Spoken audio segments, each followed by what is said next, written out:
그 말에 가슴이 아팠지만 계속 말했어요. 저는 30년 동안 이 아파트에서 일했습니다. 여러분이 사용하는 공간을 청소하고 쓰레기를 치우고 화장실을 닦았어요. 저는 여러분을 해치려는 게 아니라 돕고 싶을 뿐입니다. 제 진심이 전해졌는지 몇몇 주민들은 고개를 끄덕였어요. 김 여사가 앞으로 나섰습니다. 저는 이순자 씨를 믿어요. 우리 모두 투자를 잠시 미루고 최 부장의 사업에 대해 더 알아봅시다. 그때 카페 문이 열리고 최 부장이 들어왔어요. 모두가 조용해졌습니다. 최 부장은 주민들을 둘러보더니 저를 노려봤어요. 재미있는 모임이네. 무슨 이야기를 하고 있었지? 저는 용기를 내어 대답했습니다. 최 부장님의 부동산 투자에 대해 이야기하고 있었어요. 주민들이 궁금해하더라고요. 최 부장의 눈빛이 차가워졌어요. 그래, 뭐가 궁금한데? 한 주민이 물었습니다. 투자한 돈은 어디에 쓰이는 건가요? 정확히 어떤 부동산에 투자되는 거죠? 최 부장은 미소를 지으며 대답했어요. 자세한 내용은 토요일 설명회에서 말씀드리겠습니다. 지금은 준비 중이라 공개할 수 없어요. 다른 주민이 물었습니다. 그런데 왜 현금으로만 받는 거죠? 최 부장의 표정이 잠시 굳었다가 다시 미소를 지었어요. 세금 문제 때문입니다. 합법적인 절세 방법이죠. 주민들은 여전히 의심스러운 눈치였지만 최 부장은 능숙하게 질문을 피해갔습니다. 그리고 마지막으로 저를 쳐다보며 말했어요. 이순자 씨, 토요일 설명회는 여기서 못하겠네요. 장소를 아파트 회의실로 바꿨어요. 그리고 확인되지 않은 이상한 소문 퍼뜨리는 건 명예훼손이 될 수 있으니 조심하세요. 그 말은 명백한 위협이었습니다. 최 부장이 나간 후 주민들은 하나둘 카페를 떠났어요. 일부는 여전히 최 부장을 믿는 눈치였고 일부는 혼란스러워했죠. 저는 좌절감을 느꼈습니다. 증거 없이는 사람들을 설득할 수 없었어요. 카페를 닫고 집으로 돌아가는 길 결심했습니다. 토요일 설명회에 가서 직접 증거를 찾아야겠다고요. 그리고 그날 밤 제 휴대폰으로 메시지가 왔습니다. 발신자는 표시되지 않았었어요. 참견하지 마세요. 마지막 경고입니다. 두려움이 밀려왔지만 물러설 수 없었습니다. 이제 많은 주민들의 돈이 위험에 처해 있었어요. 저는 침대에 누워 생각했습니다. 어떻게 하면 최 부장의 정체를 밝힐 수 있을까? 그리고 문득 아이디어가 떠올랐어요. 미화원 시절, 저는 아파트의 모든 구석을 알고 있었습니다. 회의실 옆에는 작은 창고가 있었고 그곳에서 회의실 내부가 보였죠. 토요일 설명회 그곳에서 모든 것을 녹음하고 촬영할 수 있을 거예요. 이번에는 반드시 증거를 잡아야 해. 저는 다짐했습니다. 30년간 미화원으로 일하며 쌓은 경험이 이제 진실을 밝히는데 도움이 될 거예요. 최 부장은 저를 하찮은 미화원 출신이라고 무시했지만 그것이 오히려 제 무기가 될 것입니다.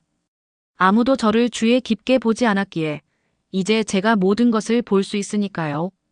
토요일 아침, 저는 일찍 일어나 준비했습니다. 오후 3시 설명회를 위해 작은 녹음기와 휴대폰 카메라를 점검했어요. 긴장되었지만 이제 돌이킬 수 없었습니다. 카페는 평소보다 일찍 문을 닫고 아파트 회의실로 향했어요. 회의실에 도착하자 이미 많은 주민들이 모여 있었습니다. 최 부장은 아직 오지 않았고 한 실장이 자료를 나눠주고 있었죠. 저는 조용히 뒷자리에 앉았습니다. 몇몇 주민들이 저를 알아보고 인사했어요. 김 여사도 와 있었고 제 옆자리에 앉았습니다. 정말 오셨네요. 용기 있으시네요. 저는 작게 웃었어요. 진실을 알아야 하니까요. 3시 정각 최 부장이 도착했습니다. 최 부장은 고급 정장을 입고 자신감 넘치는 모습이었어요. 그는 앞으로 나와 마이크를 잡았습니다. 여러분, 오늘 이 자리에 와주셔서 감사합니다. 제가 여러분께 소개해드릴 투자 기회는 일생에 한 번 올까 말까 한 기회입니다. 저는 조용히 녹음기를 켰어요. 최 부장은 프로젝터로 화려한 부동산 사진들을 보여주기 시작했습니다.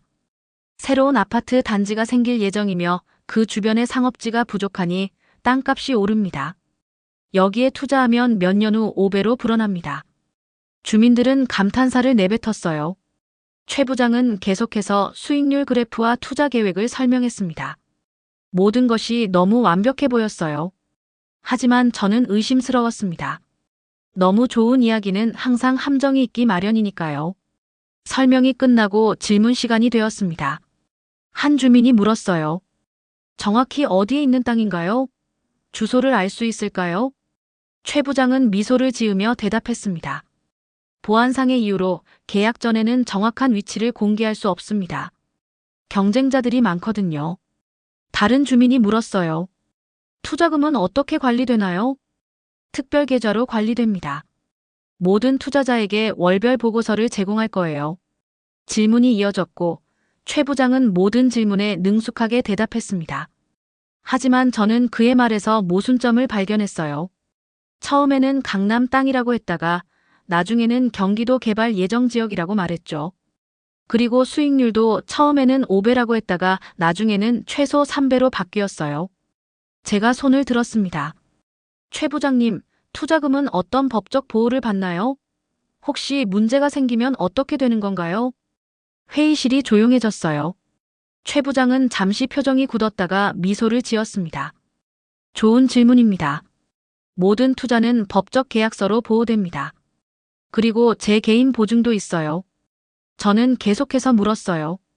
그런데 왜 현금으로만 받으시는 건가요? 그리고 왜 회사 계좌가 아니라 개인 계좌로 받으시나요? 최 부장의 눈빛이 차가워졌습니다. 세금 문제 때문이라고 이미 설명했습니다. 더 질문 있으신 분? 다른 주민들도 의심스러운 눈초리로 최 부장을 바라보기 시작했어요. 한 실장이 앞으로 나와 서둘러 말했습니다. 자, 이제 계약서 작성 시간입니다. 투자를 원하시는 분들은 앞으로 나와주세요. 몇몇 주민들이 망설이면서도 앞으로 나갔어요. 저는 그들을 막고 싶었지만 아직 확실한 증거가 없었습니다. 그때 김 여사의 남편도 앞으로 나가려는 것을 보았어요. 저는 급히 그를 붙잡았습니다. 잠시만요. 확실히 알아보고 결정하시는 게 어떨까요? 김 여사의 남편은 망설였어요. 하지만 이런 기회는 다시 없을 것 같은데. 저는 간절히 말했습니다. 하루만 더 생각해 보세요. 내일 결정해도 늦지 않아요. 그때 최 부장이 다가왔어요. 무슨 문제라도 있나요? 저는 침착하게 대답했습니다. 아니요, 그냥 신중하게 결정하라고 조언하는 중이었어요. 최 부장은 차갑게 웃었어요. 이순자 씨, 당신은 투자에 대해 뭘 알아요? 평생 청소나 하다가 작은 카페나 운영하는 사람이.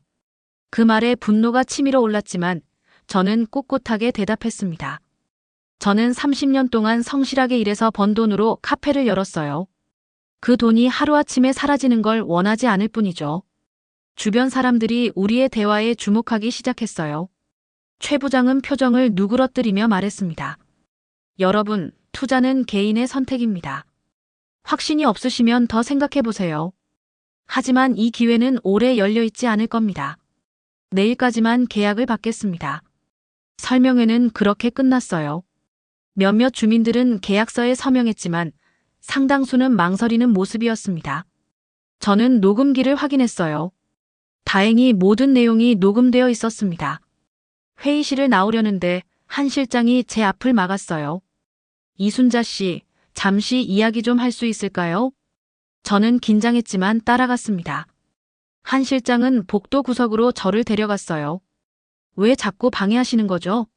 당신과는 상관없는 일인데. 저는 용기를 내어 대답했습니다.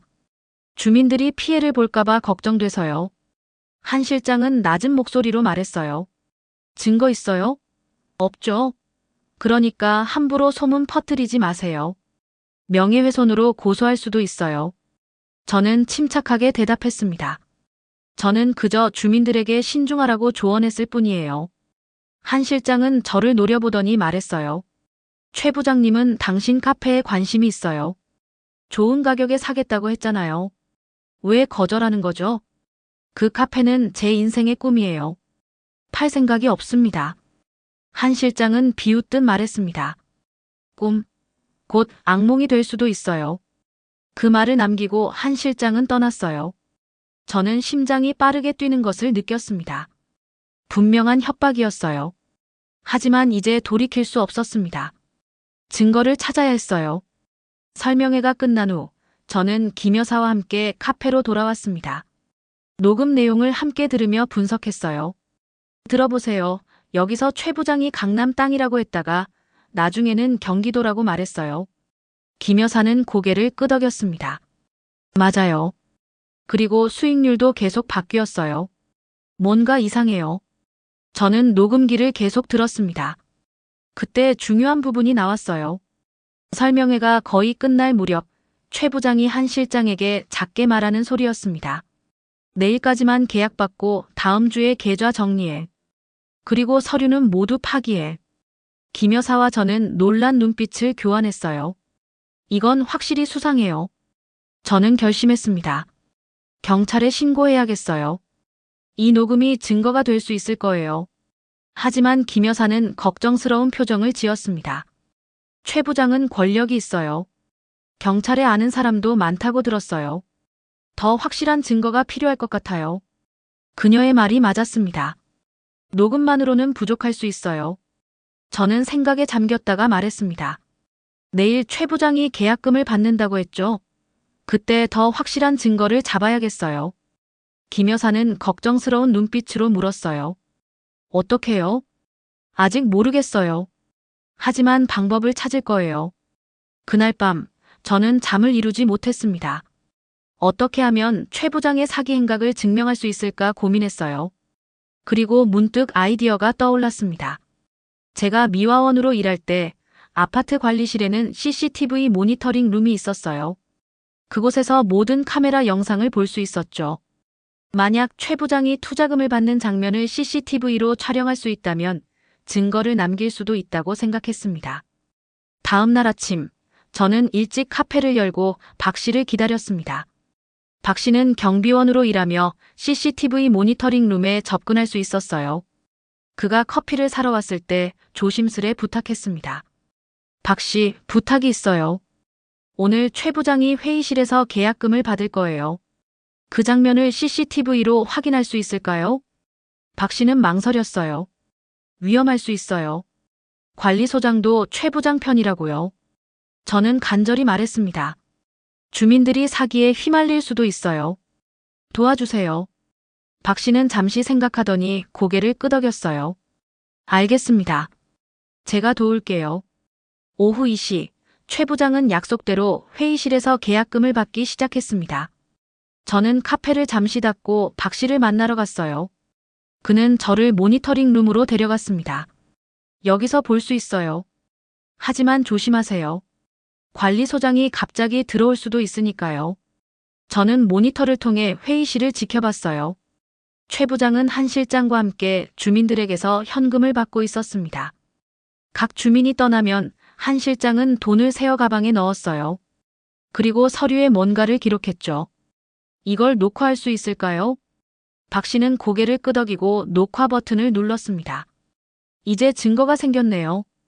그때 갑자기 문이 열렸어요. 관리소장이었습니다. 뭐 하는 거야? 박 씨가 당황하며 대답했어요. 아, 소장님. 그냥 CCTV 점검 중이었습니다. 관리소장은 의심스러운 눈초리로 저를 쳐다봤습니다. 이순자 씨는 왜 여기 있는 거죠? 저는 침착하게 대답했어요. 박 씨에게 카페 CCTV 설치 문의를 하러 왔어요. 관리소장은 여전히 의심스러운 표정이었지만 더 추궁하지는 않았습니다. 빨리 끝내고 나가세요. 그가 나간 후 저와 박 씨는 안도의 한숨을 쉬었어요. 녹화 파일 좀 주세요. 박 씨는 USB에 영상을 복사해 주었습니다. 조심하세요. 이 일이 알려지면 저도 위험해요. 걱정 마세요. 아무에게도 얘기 안 할게요. USB를 받아 카페로 돌아왔습니다. 이제 증거가 생겼어요. 하지만 이것만으로 충분할까요? 저는 더 확실한 증거를 원했습니다. 최 부장이 직접 사기라고 인정하는 말을 녹음할 수 있다면 완벽할 텐데. 그날 저녁 카페를 닫으려는 찰나에 최 부장이 들어왔습니다. 그는 혼자였어요. 아직 열었네. 저는 긴장했지만 침착하게 대답했습니다. 네, 막 닫으려던 참이에요. 최 부장은 주변을 둘러보더니 말했어요. 커피 한 잔 줘. 저는 아메리카노를 내려 그에게 건넸습니다. 최 부장은 커피를 한 모금 마시고 말했어요. 오늘 계약 많이 받았어. 거의 20억 가까이 됐을걸. 저는 아무렇지 않은 척 물었습니다. 정말요? 대단하네요. 그 돈으로 정말 강남에 투자하시는 거예요? 최 부장은 저를 쳐다보며 웃었어요. 당신 같은 사람은 이해 못할 거야. 돈이 돈을 버는 법이지. 그런데 정말 투자가 안전한가요? 주민들이 손해보는 일은 없겠죠? 최 부장은 비웃듯 말했습니다. 걱정 마. 다들 계약서 받았으니까. 법적으로 문제 없어. 저는 조심스레 카운터 앞에 있는 휴대폰의 녹음 버튼을 눌렀어요. 하지만 제가 들은 바로는 최 부장님이 돈을 받고 사라질 계획이라던데요. 최 부장의 표정이 순간 굳었다가 다시 미소를 지었어요. 누가 그런 소리를 해? 명예훼손이야. 저는 계속해서 말했습니다. 관리소장이 그러던데요. 20억 넘으면 바로 튄다고. 최 부장은 갑자기 자리에서 일어났어요.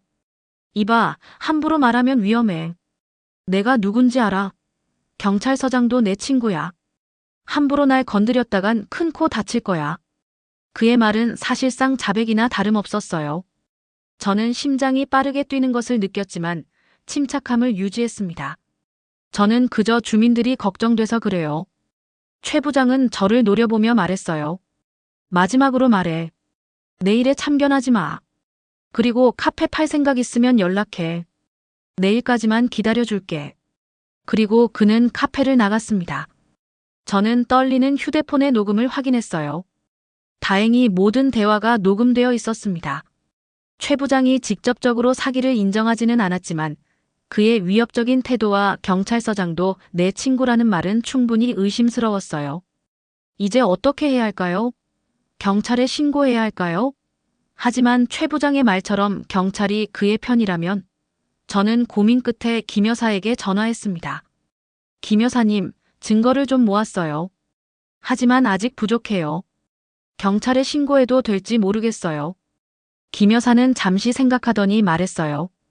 제 사촌이 서울경찰청에서 일해요. 그에게 상담해 볼까요? 희망이 생겼습니다. 네, 그게 좋겠어요. 다음 날 아침, 저는 김 여사와 그녀의 사촌인 정 형사를 만났습니다. 저는 의심스런 정황과 녹음 파일 등에 대해 설명했습니다. 이 녹음과 CCTV 영상이 있어요. 최 부장은 투자금을 받고 사라질 계획인 것 같아요. 정 형사는 증거를 검토하더니 고개를 끄덕였습니다. 의심스러운 정황은 충분해요. 하지만 확실한 증거가 필요합니다. 최 부장이 돈을 빼돌리는 장면이나 사기라고 판단할 직접 증거가 있어야 해요. 저는 실망했지만 정 형사는 계속 말했어요. 하지만 걱정 마세요. 이제부터 우리가 조사할 겁니다. 당분간은 평소처럼 행동하세요. 최 부장을 자극하지 마시고요. 그의 말에 안도했습니다. 이제 경찰이 나서서 조사할 거예요. 저는 카페로 돌아와 평소처럼 영업을 시작했습니다. 하지만 마음은 여전히 불안했어요. 과연 경찰이 최 부장을 잡을 수 있을까요? 오후 한 실장이 카페에 들어왔습니다. 그는 주변을 둘러보더니 저에게 다가왔어요. 이순자 씨, 최 부장님이 당신을 만나고 싶어 하세요. 지금 시간 되세요? 저는 경찰의 조언을 떠올렸습니다. 평소처럼 행동하라고 했죠. 네, 괜찮아요. 어디서 만나죠? 아파트 관리사무소 회의실이요. 30분 후에 와주세요. 한 실장이 나간 후 저는 정 형사에게 문자를 보냈습니다. 최 부장이 저를 만나자고 해요. 30분 후 아파트 관리사무소 회의실에서요. 정 형사는 곧 답장을 보냈어요. 가세요. 하지만 조심하세요. 우리가 근처에서 지켜볼 겁니다. 가능하면 대화를 녹음하세요. 저는 심호흡을 하고 휴대폰 녹음 앱을 확인했습니다. 그리고 30분 후 회의실로 향했어요. 문을 열자 최 부장과 한 실장이 앉아 있었습니다. 앉으세요, 이순자 씨. 저는 조용히 자리에 앉았어요. 최 부장은 웃으며 말했습니다. 생각해봤어요? 카페 파는 거. 저는 침착하게 대답했어요. 팔 생각 없습니다. 최 부장의 미소가 사라졌습니다. 당신이 나를 조사하고 다닌다는 소문이 있던데. 그냥 주민들을 걱정해서 그랬어요. 최 부장은 테이블을 손으로 내리쳤어요. 이봐, 내 참을성도 한계가 있어. 당신 같은 미화원 출신이 나를 방해하려고. 웃기지 마. 저는 두려웠지만 꿋꿋하게 대답했습니다. 저는 그저 진실을 알고 싶을 뿐이에요. 최 부장은 한 실장을 쳐다봤어요. 한 실장이 서류 가방을 열고 계약서를 꺼냈습니다. 이거 봐요. 카페 매매 계약서예요. 시세보다 30% 높게 쳐줄게요. 여기 사인하고 내일 당장 돈 받아가요. 저는 계약서를 쳐다봤어요. 금액은 분명 파격적이었습니다. 제가 평생 모은 돈보다 훨씬 많았어요. 하지만 저는 고개를 저었습니다. 죄송합니다. 팔 생각 없어요. 최 부장의 얼굴이 일그러졌어요. 당신 정말 고집세네. 내가 누군지 알아. 내가 원하면 당신 카페 하루 만에 문 닫게 할 수 있어. 저는 용기를 내어 물었습니다. 왜 제 카페를 그렇게 원하시는 거죠? 최 부장은 잠시 침묵했다가 말했어요. 그 자리가 필요해. 더 큰 계획이 있으니까. 어떤 계획인데요? 최 부장은 비웃듯 말했습니다. 당신이 알 필요 없어. 그냥 사인하고 돈 받아가. 저는 단호하게 대답했어요. 죄송합니다. 제 카페는 제 인생의 꿈이에요. 팔 수 없습니다. 최 부장은 분노한 표정으로 일어섰습니다. 좋아, 그럼 스스로 망하는 꼴을 보게 될 거야. 내일부터 당신 카페에 아무도 오지 않게 만들어줄게. 그리고 그는 한 실장과 함께 회의실을 나갔어요. 저는 떨리는 손으로 녹음을 확인했습니다. 다행히 모든 대화가 녹음되어 있었어요. 회의실을 나오자 정영사가 저를 기다리고 있었습니다. 들었어요. 좋은 증거를 얻었네요. 하지만 아직 부족해요. 최 부장이 투자금을 빼돌리는 직접적인 증거가 필요합니다. 저는 실망했지만 정영사는 계속 말했어요. 걱정 마세요. 우리가 24시간 감시하고 있습니다. 곧 증거를 잡을 수 있을 거예요. 그날 밤 카페로 돌아와 문을 닫으려는데 김 여사가 급하게 들어왔습니다. 순자 씨, 큰일 났어요. 남편이 오늘 최 부장에게 5천만 원을 줬어요. 저는 깜짝 놀랐어요. 어떻게 된 거죠? 최 부장이 마지막 기회라며 압박했대요. 남편이 결국 넘어갔어요. 저는 안타까운 마음으로 김 여사를 위로했습니다. 걱정 마세요. 경찰이 조사 중이에요. 돈은 반드시 찾을 수 있을 거예요. 김 여사는 눈물을 글썽이며 말했어요. 그런데 최 부장이 내일 해외로 간다는 소문이 있어요. 투자자들에게 사업 미팅이라고 했대요. 그 말에 가슴이 철렁했습니다. 최 부장이 정말 도망치려는 건가요? 저는 즉시 정영사에게 전화했어요. 정영사님, 최 부장이 내일 해외로 간다는 소문이 있어요. 투자금을 가지고 도망치려는 것 같아요. 정영사는 심각한 목소리로 대답했습니다. 알겠습니다. 당장 수사팀을 꾸려 최 부장을 감시하겠습니다.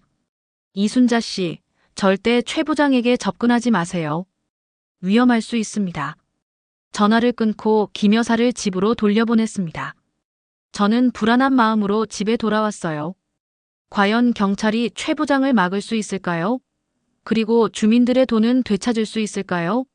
침대에 누워 생각했습니다. 내일은 중요한 날이 될 것 같았어요. 최 부장의 정체가 드러나는 날, 혹은 그가 모든 돈을 가지고 사라지는 날. 저는 깊은 한숨을 내쉬었습니다. 30년간 미화원으로 일하며 배운 인내심이 이제 절실히 필요했어요. 그리고 무엇보다 정의가 승리하기를 간절히 바랐습니다. 다음 날 아침, 저는 평소보다 일찍 일어났습니다. 밤새 잠을 설쳤어요. 최 부장이 정말 오늘 해외로 도망칠까 걱정되었거든요. 서둘러 준비하고 카페로 향했습니다. 문을 열기도 전에 정영사에게서 전화가 왔어요. 이순자 씨, 최 부장의 움직임을 포착했습니다. 오늘 오후 3시 비행기를 예약했더군요. 홍콩행이에요. 가슴이 철렁했습니다. 정말 도망가려는 거군요. 그런 것 같습니다. 하지만 걱정 마세요. 우리가 지켜보고 있어요. 다만 아직 결정적 증거가 부족합니다. 최 부장이 투자금을 빼돌리는 장면을 포착해야 해요. 저는 생각에 잠겼어요. 어떻게 하면 그런 증거를 잡을 수 있을까요? 정영사는 잠시 침묵했다가 말했습니다. 이순자 씨, 위험할 수 있지만 최 부장을 자극해서 실수하게 만들면 어떨까요? 어떻게요? 최 부장에게 전화해서 모든 것을 알고 있다고 해보세요. 그가 당황해서 서둘러 돈을 옮기려 할 수도 있어요. 그때 우리가 잡을 수 있습니다. 위험한 계획이었지만 저는 동의했어요. 알겠습니다. 시도해 볼게요. 카페 문을 열고 준비를 시작했습니다. 오전에는 손님이 거의 없었어요. 최 부장의 영향인지 아파트 주민들이 카페에 오지 않았습니다. 오전 10일씩 용기를 내어 최 부장에게 전화했어요. 최 부장님, 이순자입니다. 뭐야? 할 말 있어? 저는 심호흡을 하고 말했습니다. 저 모든 걸 알고 있어요. 투자금을 빼돌리는 것도, 오늘 해외로 도망가려는 것도요. 전화 너머로 최 부장의 숨소리가 거칠어졌어요. 무슨 소리야? 증거 있어? 네, 있어요. 그리고 이미 경찰에 제보했습니다. 최 부장은 잠시 침묵했다가 낮은 목소리로 말했어요. 어디서 만나자. 이야기 좀 하자고. 저는 정영사의 지시대로 대답했습니다. 카페에서 기다릴게요. 언제 오실 건가요? 30분 후에 갈게. 전화를 끊고 즉시 정영사에게 연락했어요. 최 부장이 30분 후에 카페로 온대요. 정영사는 빠르게 대답했습니다. 좋습니다. 우리는 이미 감시 중이에요. 카페 주변에 경찰들이 배치되어 있습니다. 걱정 마세요. 30분 후 최 부장이 아닌 한 실장이 카페에 들어왔어요. 그는 주변을 둘러보더니 저에게 다가왔습니다. 최 부장님이 당신을 기다리고 있어요. 지금 와주세요. 저는 경계했어요. 어디서요? 아파트 지하 주차장이요. 차 안에서 기다리고 계세요. 저는 망설였습니다. 지하 주차장은 위험할 수 있었어요. 하지만 이것이 증거를 잡을 기회일 수도 있었죠. 저는 정영사에게 문자를 보냈어요. 최 부장이 지하 주차장에서 기다린대요. 가도 될까요? 정영사는 즉시 답장을 보냈습니다. 가세요. 우리가 따라갈게요. 녹음기 켜놓으세요. 저는 한 실장에게 고개를 끄덕였어요. 알겠습니다. 가죠. 카페 문을 잠그고 한 실장을 따라 지하 주차장으로 향했습니다. 심장이 빠르게 뛰었어요. 주머니 속 휴대폰에 녹음 앱을 켰습니다. 지하 주차장에 도착하자 검은색 고급 세단이 보였어요. 한 실장이 차 문을 열어주었습니다. 들어가세요. 저는 조심스럽게 차에 탔어요. 뒷좌석에 최 부장이 앉아 있었습니다. 그의 표정은 평소보다 긴장되어 보였어요. 뭘 안다는 거야? 저는 침착하게 대답했습니다. 최 부장님이 투자금을 가지고 해외로 도망가려는 거요. 오늘 오후 3시 홍콩행 비행기를 예약하셨죠? 최 부장의 눈이 커졌어요. 어떻게 알았지? 중요한 건 그게 아니에요. 주민들의 돈을 돌려주세요. 그럼 경찰에 신고하지 않을게요. 최 부장은 비웃듯 웃었습니다. 돈? 무슨 돈? 난 정당한 투자를 받은 거야. 그럼 왜 도망가려고 하세요? 정당한 사업이라면 여기 남아서 진행하면 되잖아요. 최 부장은 한 실장을 쳐다봤어요. 한 실장이 고개를 끄덕이더니 차에서 내렸습니다. 이제 차 안에는 저와 최 부장 둘뿐이었어요. 이봐, 이순자. 당신이 뭘 안다고 생각해? 난 이런 일을 10년 넘게 해왔어. 아무도 날 잡지 못했어. 저는 용기를 내어 말했습니다. 이번엔 다를 거예요. 제가 증거를 모았으니까요. 최 부장은 갑자기 웃음을 터뜨렸어요. 증거? 어떤 증거? 녹음, CCTV. 그런 건 법정에서 아무 소용없어. 내 변호사들이 다 무효화시킬 거야. 그의 자신감에 잠시 당황했지만 계속 말했습니다. 하지만 주민들이 알게 되면 어떨까요? 아파트 전체에 소문이 퍼지면. 최 부장의 표정이 굳어졌어요. 그래서 당신을 만난 거야. 얼마면 입 다물 수 있어? 그 말에 놀랐습니다. 최 부장은 저를 매수하려 하고 있었어요. 저를 매수하려는 건가요? 최 부장은 웃으며 서류 가방을 열었습니다. 그 안에는 현금 다발이 가득했어요. 저는 눈을 크게 뜨고 바라봤습니다. 이게 다 뭐죠? 5천만 원이야. 이걸 가져가. 그리고 경찰에 아무 말도 하지 마. 내가 떠나면 카페는 계속 운영해도 좋아. 저는 가방 속 돈을 바라봤어요. 적지 않은 금액이었습니다. 하지만 저는 고개를 저었어요. 안 됩니다. 주민들의 돈을 돌려주세요. 최 부장의 표정이 일그러졌습니다. 바보 같은 여자네. 이렇게 좋은 제안을 거절하다니. 그때 갑자기 차 문이 열렸어요. 한 실장이 급하게 말했습니다. 최 부장님, 경찰이 주차장에 들어오고 있어요. 빨리 가야 합니다. 최 부장은 당황한 표정으로 돈 가방을 집어들었어요. 빌어먹을. 누가 신고했지? 저는 기회를 놓치지 않고 물었습니다. 그 돈은 주민들의 투자금인가요? 최 부장은 당황한 상태에서 실수로 대답했어요. 그래, 일부야. 하지만 이건 내 돈이야. 내가 벌어들인 거라고. 바로 그때 차 문이 다시 열렸습니다. 정 형사와 여러 경찰관들이 서 있었어요. 최 부장님, 경찰입니다. 사기 혐의로 체포하겠습니다. 최 부장은 놀란 표정으로 저를 노려봤어요. 이 미화원 출신 여자가 날 함정에 빠뜨렸군. 경찰은 최 부장과 한 실장을 체포했습니다. 돈 가방도 증거로 압수됐어요. 저는 차에서 내려 정 형사에게 다가갔습니다. 다 녹음됐나요? 정 형사는 미소를 지으며 고개를 끄덕였어요. 네, 완벽하게요. 최 부장이 투자금을 인정한 장면까지 다 녹음됐습니다. 이제 확실한 증거가 생겼네요. 안도의 한숨이 나왔습니다. 드디어 최 부장의 사기 행각이 밝혀진 거예요. 하지만 아직 끝나지 않았습니다. 정 형사가 말했어요. 이순자 씨, 최 부장의 사무실을 수색할 예정입니다. 혹시 그곳에 대해 아는 정보가 있으신가요? 저는 고개를 저었어요. 아니요, 사무실이 어디 있는지도 몰라요. 알겠습니다. 일단 경찰서로 가서 진술을 해주시겠어요? 저는 고개를 끄덕였습니다. 경찰차를 타고 경찰서로 향했어요. 가는 길에 김 여사에게 문자를 보냈습니다. 최 부장이 체포됐어요. 증거를 찾았어요. 경찰서에서 저는 처음부터 끝까지 모든 일을 진술했습니다. 최 부장의 갑질, 카페를 강제로 팔게 하려던 시도, 주민들에게서 투자금을 모으는 과정, 그리고 오늘 있었던 일까지. 진술을 마치고 나오자 정 형사가 기다리고 있었어요. 이순자 씨, 정말 용기 있는 행동이었습니다. 덕분에 많은 사람들이 피해를 면했어요. 저는 미소를 지었습니다. 당연히 해야 할 일을 했을 뿐이에요. 정 형사는 계속 말했어요. 최 부장의 사무실에서 중요한 증거들을 발견했습니다. 투자자 명단, 계좌 내역, 그리고 이전 사기 사건의 기록까지요. 이번이 처음이 아니었어요. 놀라웠습니다. 정말요? 그럼 다른 피해자들도 있었던 거군요. 네, 최소 3번의 유사한 사기 행각이 있었던 것 같습니다. 하지만 이번에는 당신 덕분에 잡혔어요. 그날 저녁 카페로 돌아왔습니다. 문을 열자 놀랍게도 많은 주민들이 기다리고 있었어요. 김 여사가 앞으로 나섰습니다. 순자 씨, 정말 고마워요.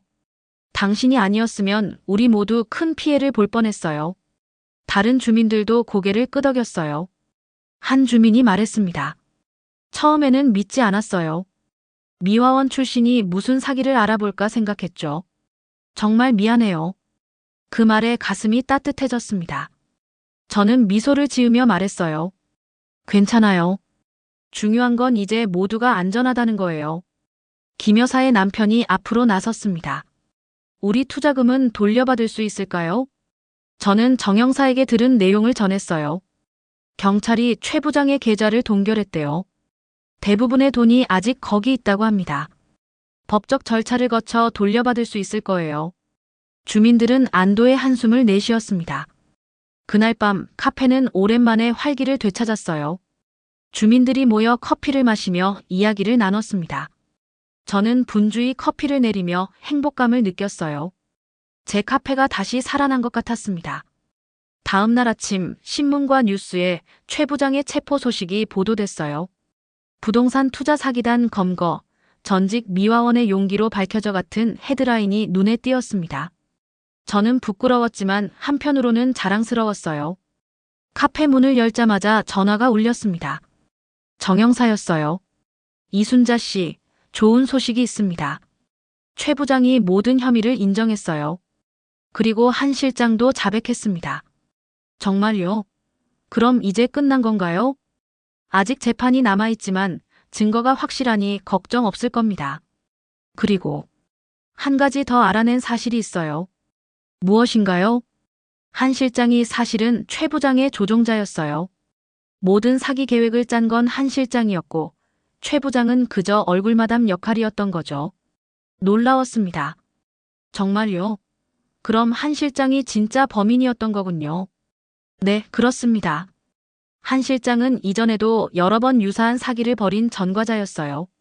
최 부장을 이용한 거죠. 통화를 마치고 생각에 잠겼습니다. 한 실장이 진짜 범인이었다니. 최 부장도 어떻게 보면 피해자일 수도 있겠네요. 하지만 그렇다고 해서 그의 갑질과 무시하는 태도가 정당화되는 건 아니었습니다. 그날 오후 카페에는 특별한 손님이 찾아왔어요. 바로 관리소장이었습니다. 그는 머뭇거리며 저에게 다가왔어요. 이순자 씨, 사과하러 왔습니다. 저도 최 부장의 계획에 가담했어요. 하지만 정말 투자인 줄 알았습니다. 사기인 줄은 몰랐어요. 저는 그를 바라봤습니다. 진심이 담긴 표정이었어요. 괜찮아요. 중요한 건 이제 모든 게 밝혀졌다는 거예요. 관리소장은 고개를 숙였습니다. 저도 경찰에 자진해서 진술했어요. 알고 있는 모든 걸 말했습니다. 그의 용기에 감사했습니다. 모두가 실수할 수 있고 중요한 건 그것을 인정하고 바로잡으려는 의지니까요. 일주일 후 저는 경찰서에서 연락을 받았습니다. 최 부장과 한 실장의 재판이 시작되었고 저는 증인으로 출석해달라는 요청이었어요. 법정에 들어서자 긴장되었습니다. 최 부장과 한 실장은 피고인석에 앉아 있었어요. 최 부장은 초라해 보였고 한 실장은 여전히 차갑고 계산적인 표정이었습니다. 증언대에 서서 모든 일을 진술했어요. 처음 최 부장의 갑질을 경험한 순간부터 카페를 강제로 팔게 하려던 시도, 주민들의 투자금을 모으는 과정, 그리고 마지막 체포 장면까지. 제 증언이 끝나자 검사가 물었습니다. 이순자 씨, 왜 이렇게까지 하셨나요? 위험을 무릅쓰고 증거를 모으신 이유가 무엇인가요? 저는 잠시 생각하다가 대답했어요. 저는 30년 동안 미화원으로 일했습니다. 많은 사람들이 저를 무시했고 하찮게 여겼어요.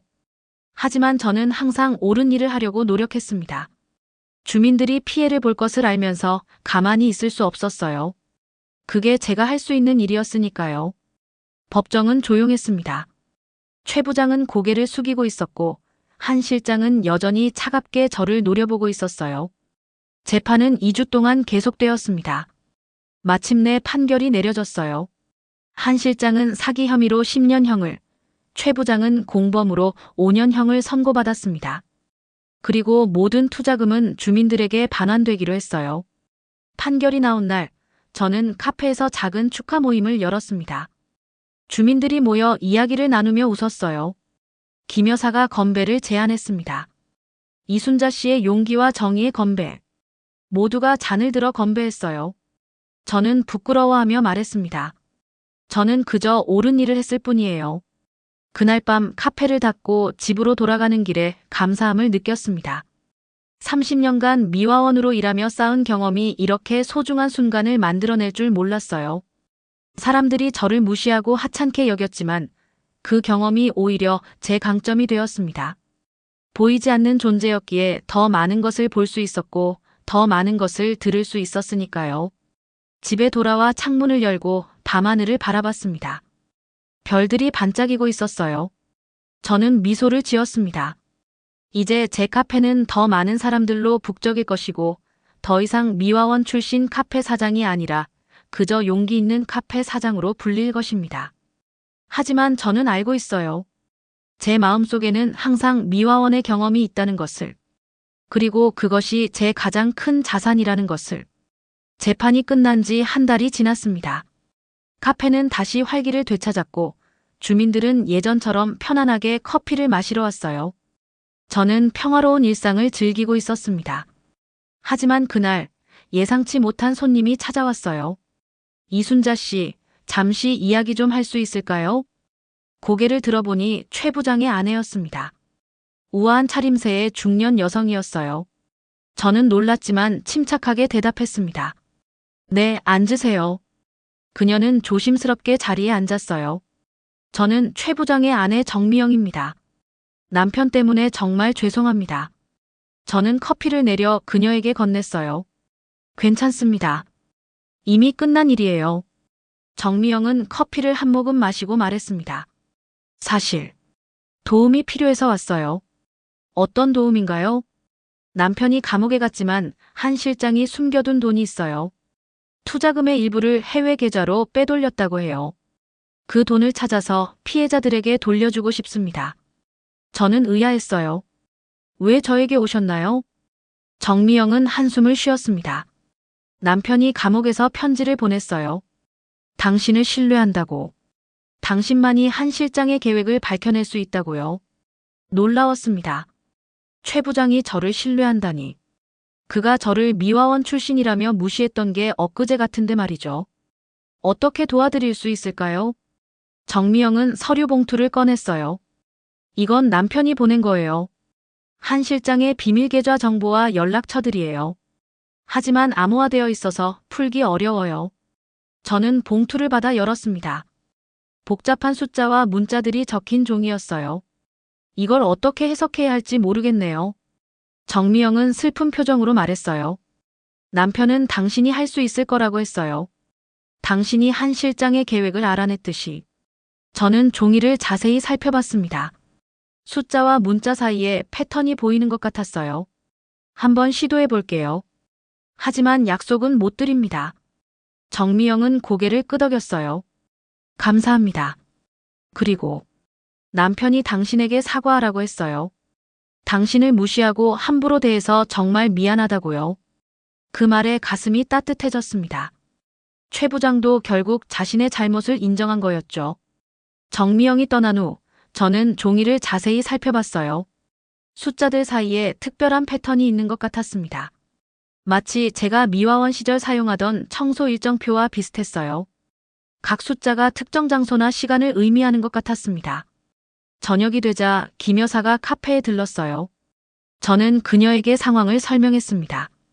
최 부장의 아내가 찾아왔어요. 한 실장이 숨겨둔 돈을 찾아달라고요.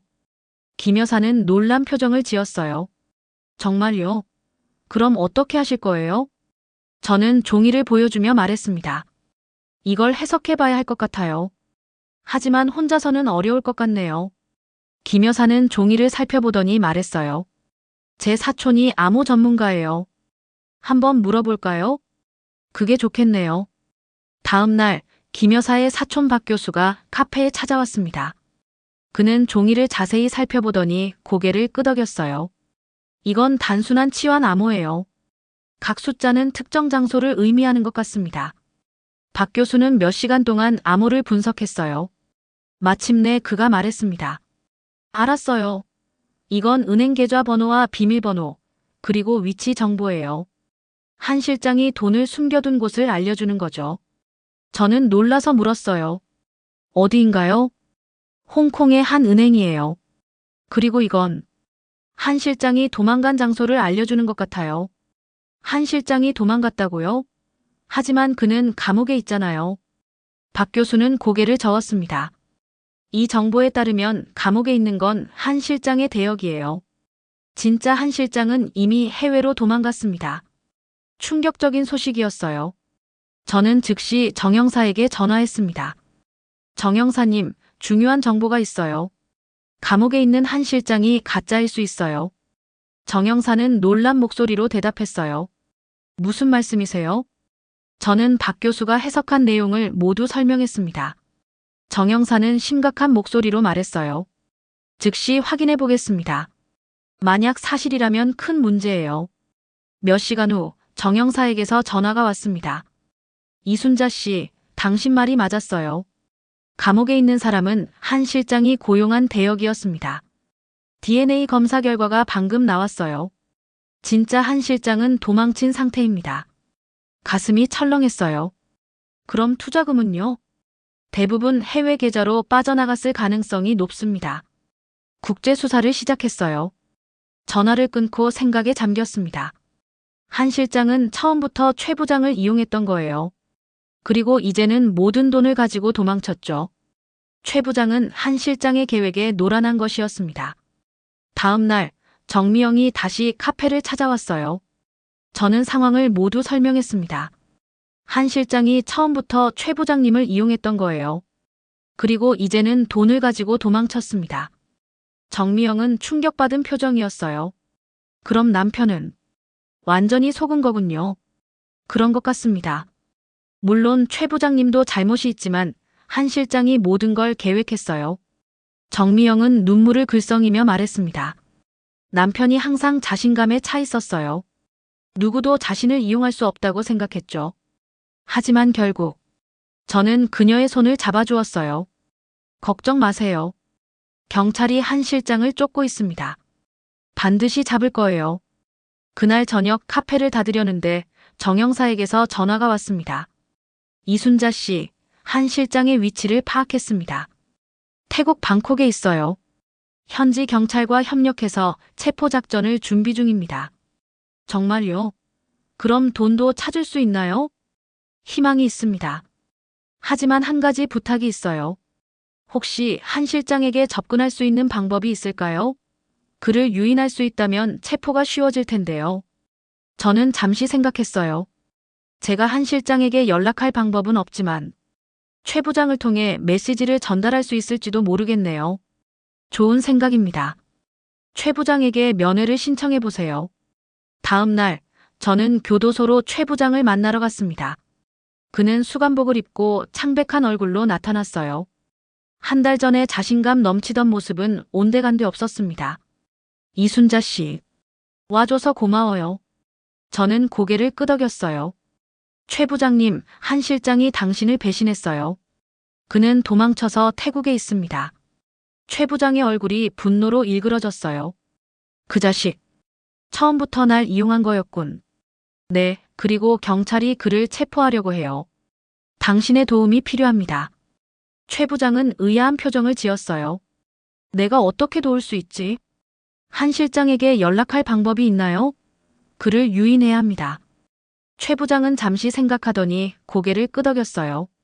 비밀 이메일이 있어. 긴급 상황에만 사용하기로 했지. 그걸 이용해서 한 실장을 유인할 수 있을까요? 최 부장은 미소를 지었습니다. 할 수 있어요. 그 자식이 날 배신했으니 나도 너를 배신해주마. 저와 정영사는 최 부장과 함께 계획을 세웠어요.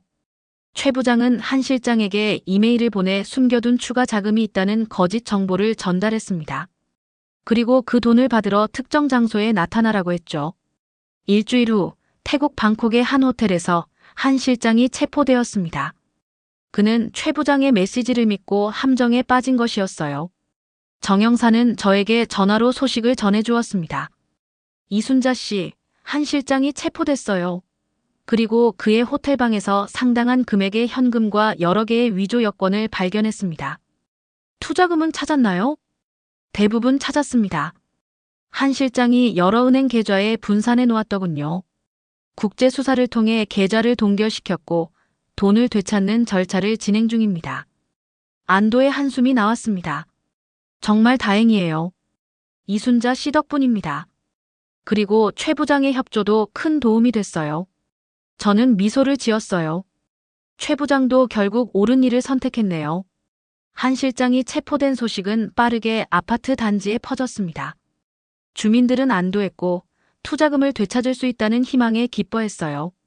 카페에는 평소보다 많은 손님들이 찾아왔고 모두가 이 사건에 대해 이야기했습니다. 한 주민이 저에게 물었어요. 이순자 씨, 어떻게 이 모든 일을 해결할 수 있었어요? 저는 잠시 생각하다가 대답했습니다. 30년 동안 미화원으로 일하면서 배운 게 있어요. 사람들은 청소하는 사람을 잘 보지 않아요. 그래서 저는 보이지 않는 존재가 되어 많은 것을 보고 들을 수 있었죠. 그 경험이 이번에 도움이 됐어요. 주민들은 고개를 끄덕였습니다. 김 여사가 말했어요. 우리가 당신을 무시했던 시간들이 부끄럽네요. 정말 미안해요. 저는 웃으며 대답했습니다. 괜찮아요. 중요한 건 지금이니까요. 한 달 후 한 실장은 한국으로 송환되어 재판을 받게 되었습니다. 그는 사기, 횡령, 신분 위조 등 여러 혐의로 기소됐어요. 최 부장의 형량은 감형되었습니다. 협조적인 태도와 피해 회복에 도움을 준 점이 인정된 거죠. 어느 날 정미영이 다시 카페를 찾아왔어요. 그녀는 화난 표정이었습니다. 이순자 씨, 좋은 소식이 있어요. 남편의 형량이 줄었어요. 2년 후면 출소할 수 있대요. 저는 진심으로 기뻤습니다. 정말 다행이네요. 정미영은 작은 상자를 내밀었어요. 이건 감사의 마음입니다. 받아주세요. 상자를 열어보니 아름다운 진주 목걸이였습니다. 너무 비싸 보여서 망설였어요. 이런 걸 받을 수 없어요. 정미영은 고개를 저었습니다. 부탁해요. 남편도 당신에게 꼭 전해달라고 했어요. 당신이 아니었다면 한 실장의 배신을 알지 못했을 거예요. 결국 저는 감사히 선물을 받았습니다. 정미영이 떠난 후 목걸이를 바라보며 생각했어요. 인생은 참 예측할 수 없네요. 불과 몇 개월 전만 해도 최 부장은 저를 미화원 출신이라며 무시했는데 이제는 감사의 선물을 보내다니. 투자금은 모두 주민들에게 반환되었습니다. 김 여사의 남편도 5천만 원을 돌려받았어요. 그는 카페에 찾아와 감사 인사를 전했습니다. 이순자 씨, 정말 고맙습니다. 당신이 아니었다면 우리 가족의 노후 자금을 모두 잃을 뻔했어요. 저는 미소를 지으며 대답했어요. 당연히 할 일을 했을 뿐이에요. 시간이 흐르면서 아파트 단지의 분위기도 변했습니다. 주민들은 저를 더 이상 미화원 출신 카페 사장으로 보지 않았어요. 그저 용기 있는 이순자 씨로 불렀죠. 카페는 더욱 번창했고 저는 아르바이트생을 한 명 더 고용할 정도로 바빠졌습니다. 2년 후 최 부장이 출소하는 날이 왔습니다. 그는 교도소에서 나온 직후 제 카페를 찾아왔어요. 많이 달라진 모습이었습니다. 예전의 오만한 태도는 온데간데 없고 겸손해 보였어요. 이순자 씨, 커피 한 잔 마실 수 있을까요? 저는 미소를 지으며 아메리카노를 내려주었습니다. 최 부장은 커피를 한 모금 마시고 말했어요. 이게 세상에서 가장 맛있는 커피네요. 저는 웃었습니다. 과찬이세요. 최 부장은 진지한 표정으로 말했어요. 이순자 씨, 정말 미안해요. 당신을 무시하고 함부로 대해서. 그리고 고마워요. 당신이 아니었다면 한 실장의 배신을 몰랐을 거예요. 저는 고개를 끄덕였습니다. 이제 모든 게 잘 됐으니 괜찮아요. 최 부장은 조심스럽게 물었어요. 혹시 제가 이 카페에서 일할 수 있을까요? 아르바이트생으로라도. 그 말에 놀랐습니다.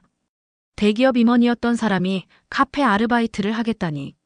하지만 그의 눈빛에서 진심을 느꼈어요. 물론이죠.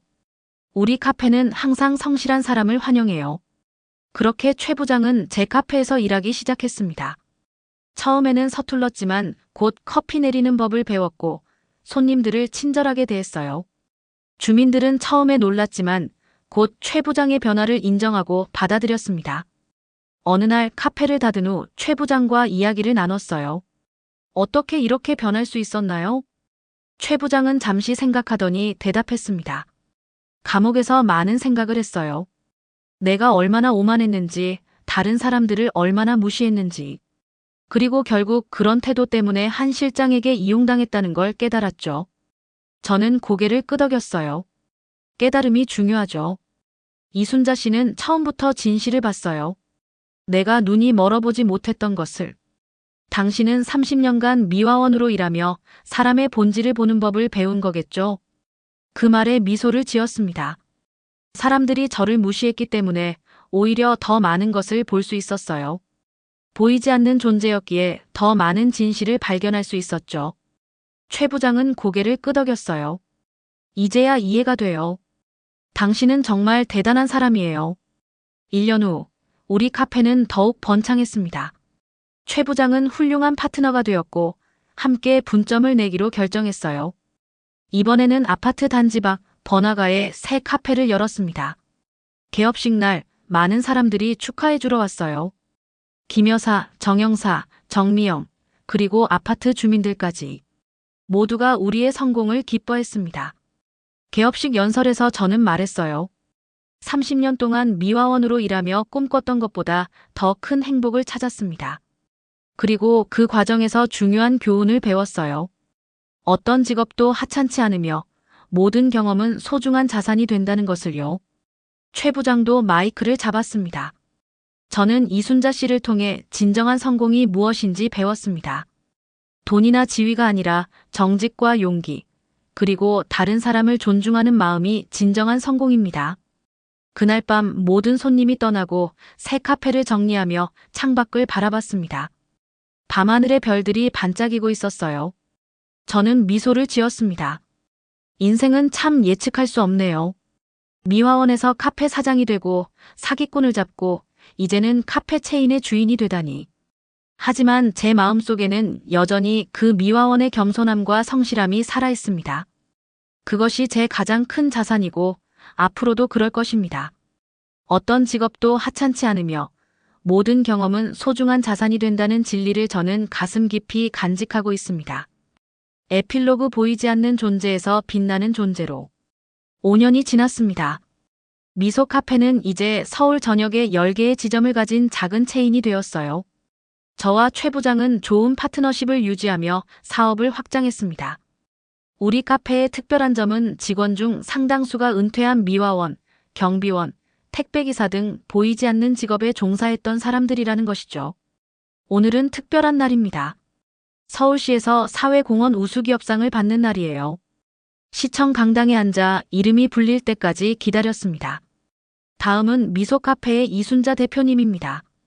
사회적 약자 고용 확대와 지역사회 발전에 기여한 공로로 우수기업상을 수여합니다. 단상에 올라 상을 받으며 지난 시간들이 주마등처럼 스쳐 지나갔어요.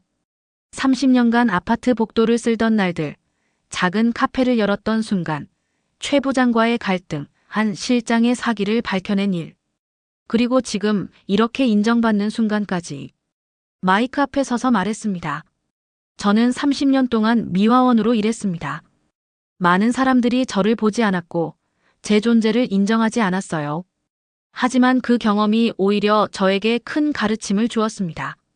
보이지 않는 존재였기에 더 많은 것을 볼 수 있었고 더 깊이 이해할 수 있었죠. 청중들이 조용히 경청했어요. 저는 계속 말했습니다. 우리 사회에는 여전히 많은 보이지 않는 존재들이 있습니다. 그들의 노동이 우리 일상을 지탱하고 있지만 우리는 종종 그들을 무시합니다. 저는 그들에게 말하고 싶어요. 당신은 소중합니다. 당신의 경험은 귀중한 자산입니다. 언젠가 그 경험이 빛을 발할 때가 올 거예요. 강당에서 박수 소리가 울려 퍼졌습니다. 단상에서 내려와 자리로 돌아오는데 최 부장이 환한 미소로 맞이해 주었어요. 멋진 연설이었어요, 이순자 씨. 저는 미소를 지었습니다. 고마워요. 진심을 말했을 뿐이에요. 행사가 끝나고 카페로 돌아오는 길, 예전에 일하던 아파트 단지를 지나갔어요. 그곳에서 청소를 하고 있는 미화원 아주머니를 보았습니다. 차를 세우고 그분에게 다가갔어요. 안녕하세요. 수고 많으십니다. 미화원 아주머니는 놀란 표정으로 고개를 들었어요. 아마 청소하는 자신에게 인사하는 사람이 드물었을 테니까요. 네, 안녕하세요. 저는 미소를 지으며 명함을 건넸습니다. 저는 미소 카페를 운영하는 이순자입니다. 저도 30년 동안 이 일을 했어요. 미화원 아주머니의 눈이 커졌어요. 정말요? 네, 혹시 관심 있으시면 저희 카페에 한번 들러주세요. 커피도 대접하고 이야기도 나눠요. 그분은 감동한 표정으로 고개를 끄덕였습니다. 꼭 가볼게요. 고맙습니다. 카페로 돌아와 창밖을 바라보며 생각했어요. 인생은 참 신비롭습니다. 누구도 자신의 미래를 정확히 예측할 수 없어요. 30년 동안 보이지 않는 존재로 살았던 저는 이제 많은 사람들에게 영감을 주는 사람이 되었습니다. 최 부장이 커피를 내려 제게 건네주었어요. 무슨 생각을 그렇게 해요? 저는 미소를 지으며 대답했습니다. 그냥 인생이 참 예측할 수 없다는 생각이 들어서요. 최 부장은 고개를 끄덕였어요. 맞아요. 누가 내가 대기업 임원에서 카페 매니저가 될 줄 알았겠어요? 하지만 지금이 더 행복해요. 저는 커피를 한 모금 마시며 말했습니다. 우리 모두 각자의 길을 찾아가는 중이니까요. 중요한 건 그 과정에서 자신을 잃지 않는 것 같아요. 창밖으로 석양이 아름답게 물들고 있었습니다. 저는 진주 목걸이를 만지작거리며 생각했어요. 이제 더 이상 미화원 출신 카페 사장이 아니라 그저 이순자로 살아갑니다. 과거의 경험을 부끄러워하지 않고 오히려 그것을 자랑스러운 자산으로 여기며 살아가는 사람으로요. 카페에 손님들이 하나둘 들어오기 시작했습니다. 저는 환한 미소로 그들을 맞이했어요. 어서 오세요. 미소 카페입니다. 인생은 계속됩니다. 그리고 저는 이제 알고 있어요. 어떤 직업도 어떤 경험도 헛되지 않다는 것을. 모든 순간이 우리를 더 강하고 더 지혜롭고 더 따뜻한 사람으로 만들어준다는 것을. 그리고 때로는 보이지 않는 존재가 가장 빛나는 존재가 될 수 있다는 것을요.